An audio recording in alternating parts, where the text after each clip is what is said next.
Ես չեմ կարծում, որ Նիկոլ Փաշինյանը իհարկե նա չի փայլում իր գիտելիքներով ու ընդհանրապես ունակություններով, բայց ես չեմ կարծում, որ այնքան տկար հաշվարկ կառուցի, որ հույսը դնի Եվրամիության կամ նրա գլոբալիստական շերտերի վրա, որտեղ Եվրամիությունը նախ որպես քաղաքատնտեսական անվտանգային համակարգ որպես միասնական գոյություն չունի, մենք բազմաթիվ առիթներով դա տեսել ենք, այնտեղ կա Ֆիցոյի գործոնը, այնտեղ կա Օրբանի գործոնը, այնտեղ կա չափազանց անկայուն կառավարություն Գերմանիայի, որ ցանկացած րոպե ուղղակի կարող է փլուզվել, ֆեդերալ Գերմանիայի պատմության մեջ չէր եղել դեպք, երբ որ կանցլերը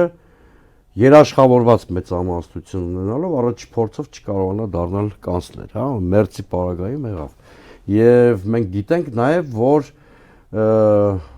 նույնիսկ անվտանգային ճարտարապետության հարցում Եվրամիությունում կոնսենսուս գոյություն չունի։